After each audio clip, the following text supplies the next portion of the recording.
This is Gwen Hill from Pine Ridge Baptist Church, Ladies Sunday School Department, and we're studying Exodus. This has been such a wonderful study, and we're just into the last part of the 15th chapter. Um, my goal is to finish chapter 15, and I'll be looking at the time and seeing if if I want to do a short one or a long one, and try to get all of chapter 16 in. I don't like this going half chapter business, so we're going to try to do better. Up until now, the Egyptians were pursuing the Hebrew children as the Hebrew children were marching toward the promised land. Lord directed them into a cul-de-sac, if you want to say that, and they had no option but to go through the Red Sea. So we had the cloud and the pillar of fire that was between the Israelites and the Egyptians, so that the Israelites could have time to cross the Red Sea, and the Egyptians couldn't do anything about it, couldn't even see them. They started at night. It was a nighttime march. When daylight came, when the Hebrew children were safely on the other side, all of a sudden the cloud and the fire went to the other side too, and allowed the Egyptians to see what had happened. And as I told my Sunday school class, imagine what they were hearing that night. They couldn't see because of the cloud, the fog, if you would, and the fire. The fire gave the Hebrew children light, and the fog prevented the Egyptians from seeing anything, but they did hear. They could have heard the jingles of harnesses, the rolling of cartwheels, people shouting back and forth, animals making their noises. They would have also heard the wind, a hard east wind, blowing the water apart, making mounds on either side of the Red Sea. A congealed is the word that the New International used, walls of water. They would have heard that. And now it's daylight, they can see it. What an astounding sight that would have been. And Pharaoh is almost rabid. He wants these people back or dead. And he doesn't really care which. And he is going to go get them. His men didn't want to. The men said, well, the Lord is not helping them, not us. But it didn't stop Pharaoh. He sent them on in. When they were fully committed within the walls of water, the Lord had Moses or Aaron put his hand out, the water crashed back in, drowned them all. Quite a bit more than that. You ought to read it if you haven't, and it's quite exciting to hear and to visualize what the Lord did to save the Hebrew children. Today, we're in chapter 15. Chapter 15 is where they are praising the Lord for everything that he has done. He has brought them out of slavery. He has protected them. He has defeated the Egyptians. This is the most wonderful thing that has ever happened in any of them's lives. And they are praising and worshiping God. And Moses composed a poem, a song, and they've been singing. And when we restart, we're restarting, and Moses is singing. The people are singing. They're beating tambourines and they're dancing, celebrating with whole heart to see the enemy defeated. And this is starting with chapter 15. We're in Moses' song of praise.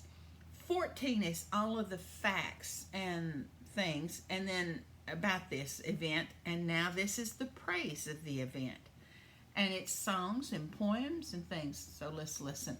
We're going to start in verse 13. This is Moses singing and the people singing. In your unfailing love, you will lead the people you have redeemed. You will guide them to your holy dwelling in your strength. The nations will hear and tremble. Anguish will grip the people of Philistia. Now, what does that mean? In your unfailing love, you redeemed. They were slaves, remember? And to be redeemed means someone bought them back. Kind of like Jesus buys you and I back. He paid my penalty, and he paid yours for the sins that I commit daily. The little ones, the big ones. And he says, dear God, your strength will guide us to your holy dwelling, where you would have us be. Whether they're talking about the temple or just in general the promised land, doesn't really matter here. The nations will hear and tremble. Anguish will grip the people of Philistia. Who are they talking about there? If you go back, when, I think it's chapter 15 of Genesis, when Abraham and the Lord are talking, the Lord has promised Abraham that after 400 years of enslavement, his people would go and would conquer the land of Canaan, and it would be theirs. And he named there the people that they would have to fight. That's the people they're referencing here. And it says, the chiefs of Edom will be terrified. The leaders of Moab will be seized with trembling. The people of Canaan will melt away. Terror and dread will fall on them by the power of your arm. They will be as still as a stone until your people pass by, Lord. Until your people, the people you bought, pass by. You will bring them in and plant them on the mountain of your inheritance, the place, Lord, you made for your dwelling, the sanctuary, Lord, your hands established. The Lord reigns forever and ever. Let's go back. That was verses 15 through 18. He names the people, and the last ones he names are the people of Canaan. They will melt away. They will become non-threatening to the Hebrew children as they go to take the promised land. What a wonderful promise.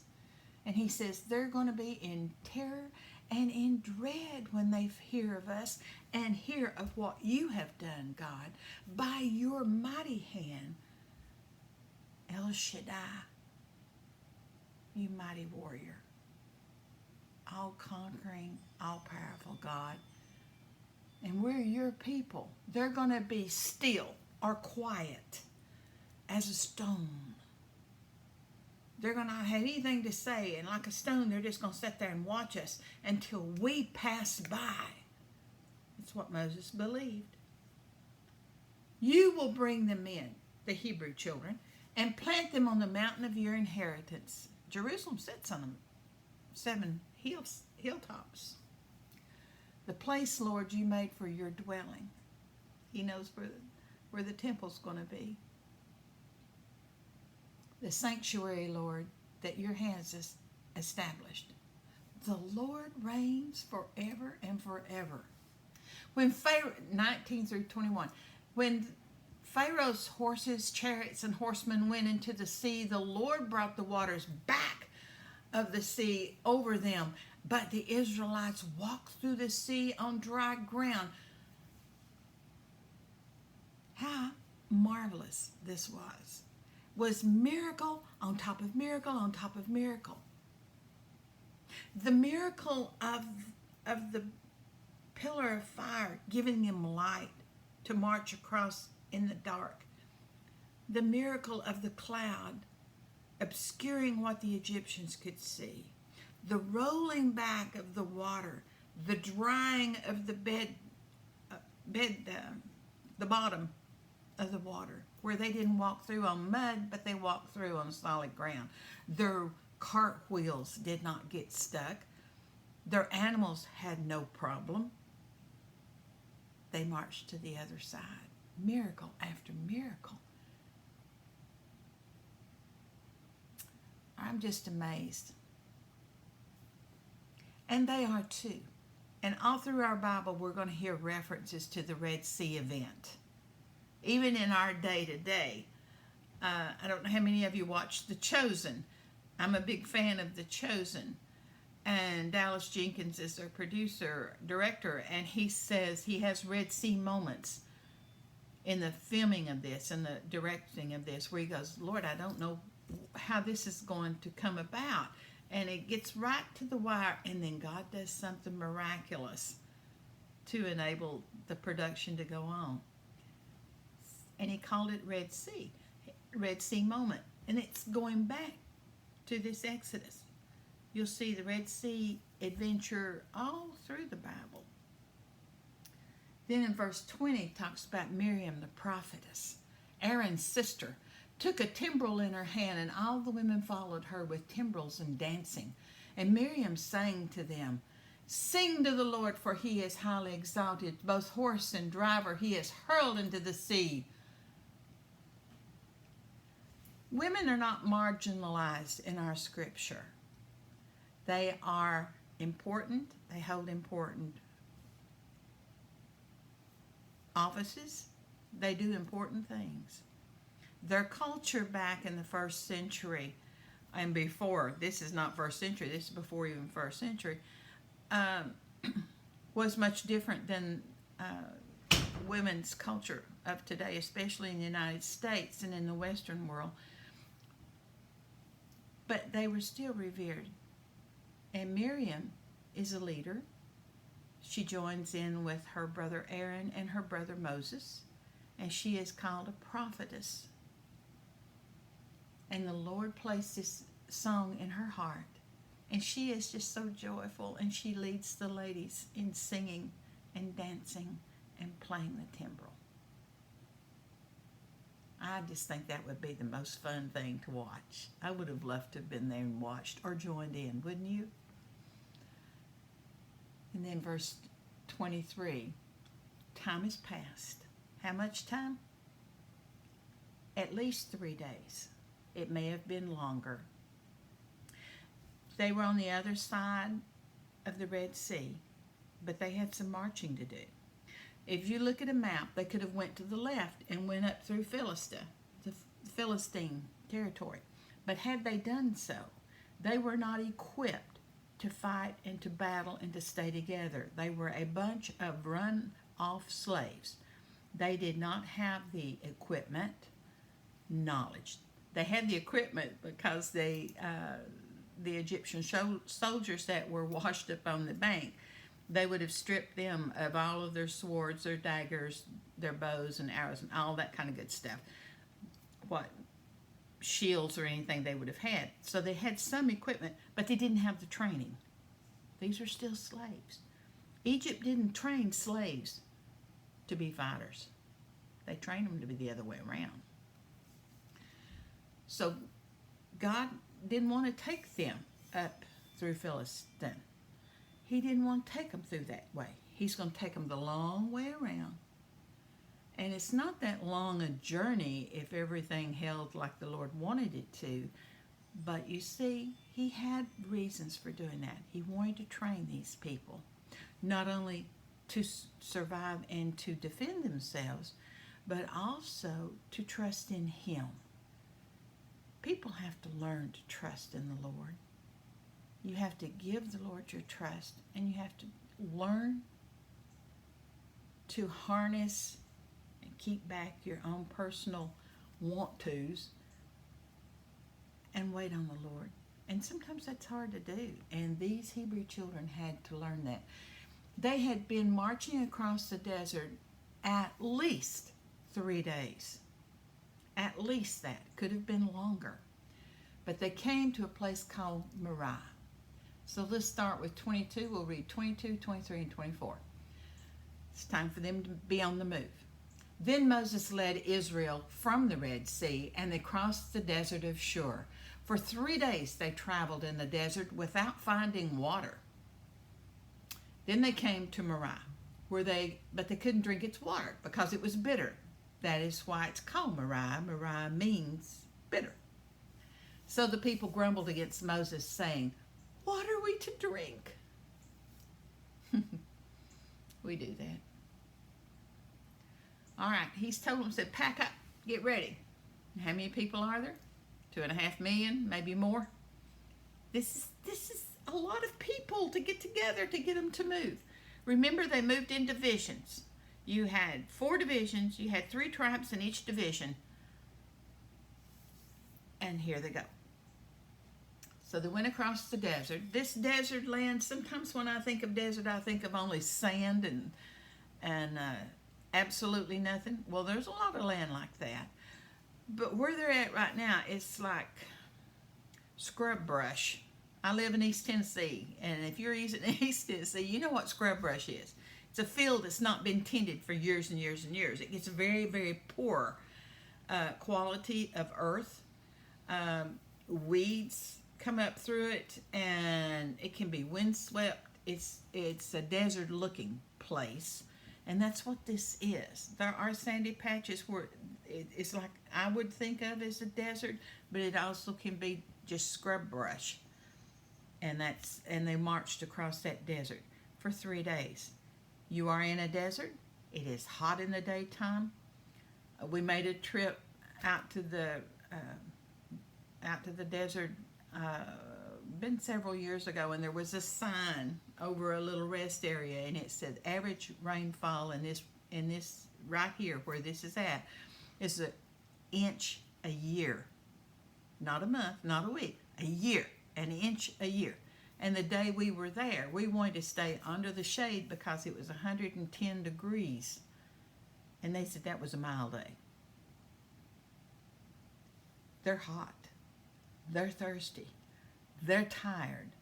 They have spent all of this adrenaline fearing the Egyptians.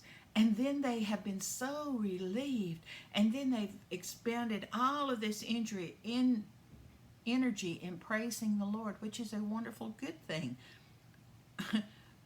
But they're tired. They're tired before they started. And they're fearful. They're leaving what they know to go into what they don't know. They haven't learned to trust the Lord yet. They know He's mighty. They know He's powerful. But they came to Moriah, and there looked like they were going to find water there. It looked so promising. How many times in our lives have we seen things that looked like it was going to be so promising only to get it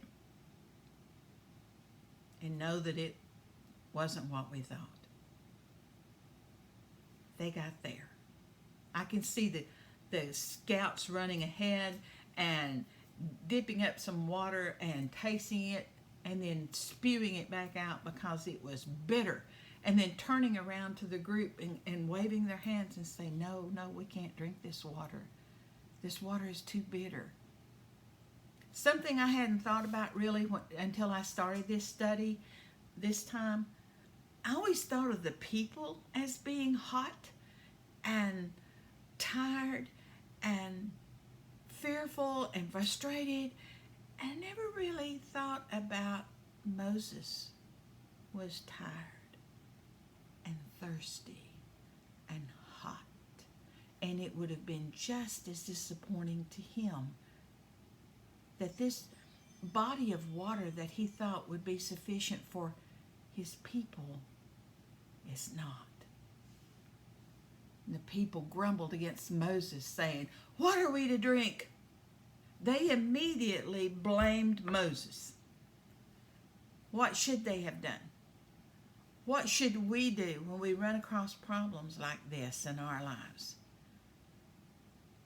The first thing we need to do is go to the Lord and pray. These people did not. They wanted to find a scapegoat. They wanted to find somebody to blame. They're not ready to go to the Lord. They've not learned enough to trust Him yet. So instead, they jump to the easy thing and they go to complain to Moses. You know, it wasn't easy for them to carry the burden of freedom. God had to teach them how to live a day at a time. The people of Israel were experts when it came to murmuring and when it came to complaining, as we'll see.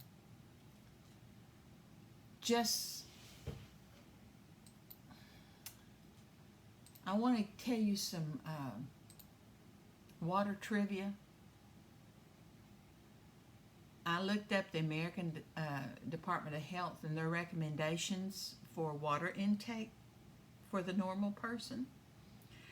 A normal person, okay, that is not lactating mothers, that is not pregnant women, that is not someone who's trying to heal, that is not for the elderly. They all have escalating needs for water.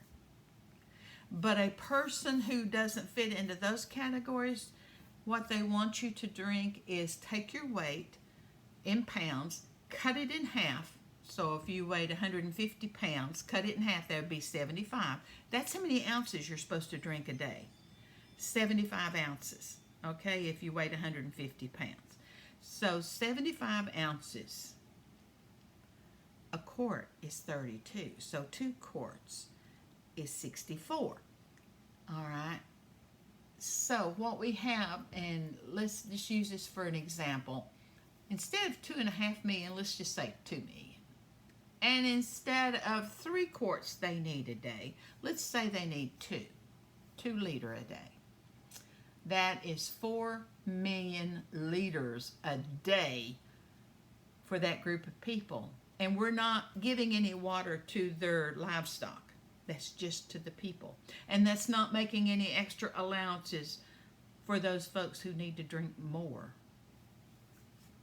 Okay? So that would be, if you took that 4 million liter and you converted it into gallons, that's 1,056,688 gallons a day. Now go get a 5-gallon bucket or a pot. You would need to fill that pot 211,337 times a day. Woo! Now let's talk about us today. For that amount of water, the average swimming pool in a residence, for a residence, the average, is somewhere around 15 foot wide, 32 foot long, and 5 foot deep. That holds 17,953 gallons. You would need 59 pools of that size for the water that they would need for one day. Now you're in the desert and it's hot. You have a cloud by day that's sheltering you, but you would still feel the heat. The dryness of the air would be, you would be exceedingly thirsty on that third day. Your body is in great need if it goes 3 solid days without anything to drink. Now they would have left with some water, but the water is used up, is what they're trying to tell you. After 3 days, they are thirsty.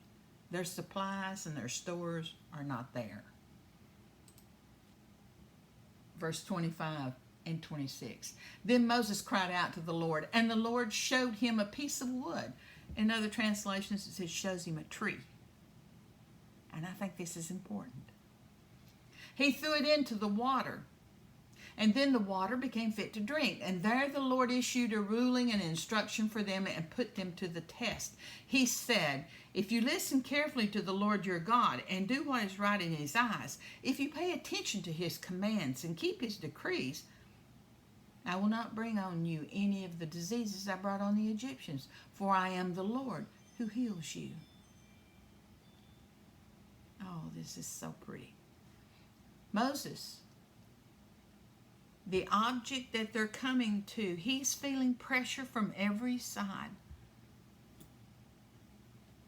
Moses, we need water. Moses, we're thirsty. Moses, what are you going to do? Moses. I remember as a young mother, sometimes I thought, oh, if I hear Mama one more time. And this is worse. This is worse. The Lord showed him a piece of wood. Have you ever noticed when the Lord asks you to do something, he not only equips you, but he intends for you to participate. In the New International, it says a piece of wood, and he threw it into the water. In the New King James, it said showed him a tree. All right, for him to take that tree and throw it into the water, he's got to do what to the tree? Cut it down. So he had to have the faith in what God told him to take up an iron axe and chop that tree down. Now, I don't know if he did or if he had Joshua too, but he and Aaron are old men, and I can kind of see him delegating that, getting it cut down in two. Can you hear the argument between them, or the questioning? Why would you want me to do that? It's too hard to do physical labor. It's too hot. But they cut it down.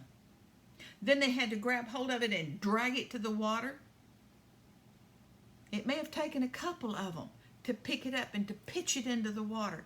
But as soon as that water felt that tree branch, hit it, it sweetened the water. The water at Moriah became sweet, and then the people could drink. Do you hear the cheers of the people? Do you hear them? The sounds of the pots being brought down to gather up the water. Do you see the children playing and splashing in the water? Do you see them deciding where to let the sheep and their other animals take the water? And God says, Moses, instruct them. Tell them to listen carefully to what I tell them. Listen carefully. If you pay attention to my commands and you keep all my decrees, I will not bring any of the plagues on you that I brought onto the Egyptians. I am the Lord. I remember my promises, and I will heal you. But it's a qualifier. Keep my commands. Keep my decrees. Listen to me, God is telling them. They're going to find this so hard to do. You know, in every trial, we should cast our cares upon the Lord and pour our hearts out before Him. Have you hit your knees when that big problem at work came? When that family problem came? When that health issue came? That's wonderful that you hit your knees then, but we need to hit our knees every day. Times of thanksgiving, times of entreaty, times of just communing with Him. We find when we commune with God, if we commune with a submissive will, a peaceful conscience, and the comforts of the Holy Ghost, will render the bitterest trial tolerable. He doesn't say that we won't have trials. He says He'll go with us through them. I think we lose that a lot of times. We forget that a lot of times.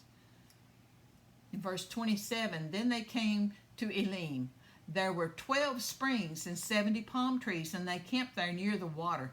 Oh, this was wonderful. This was a haven. This was an oasis in the desert. There was palm trees. Oh, how wonderful that would be. And then there were springs. We discussed that. In some scripture, it calls it wells. In some scripture, it calls it springs. I have no problem with that. If I had a spring, there's a spring on our land. If I had a spring, I'm going to clean that spring out good, and then I'm going to build a little wall or a containment around it to protect it. And that's what's done all over the world. They don't just say, oh, there's a spring, and walk away and leave it alone. They protect it. So from a distance, or even if you're a child, it would look like a well to you. Okay? Doesn't say it's artesian well, that it bubbles up. It just comes out of the ground. That's what springs do. Cool, cold water in the desert. What better treat would there have been? 70 palm trees, an oasis. That's what God is in the time of trouble. He's an oasis to us. This is just a piece of trivia. And this is all we'll do. This finishes up the chapter. The Red Sea is a tropical sea with coral reefs and in a huge amount. No rivers connect this sea, a highly salty sea with an average of 40% saline. That means 40 grams of salt in 1 kilo of water.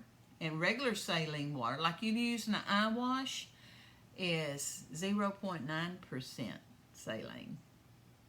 I made up some Red Sea saline water, took it to my class and gave them each a half teaspoon. I said, now don't fill that teaspoon full. Just get a little drop or two. Put it on your tongue.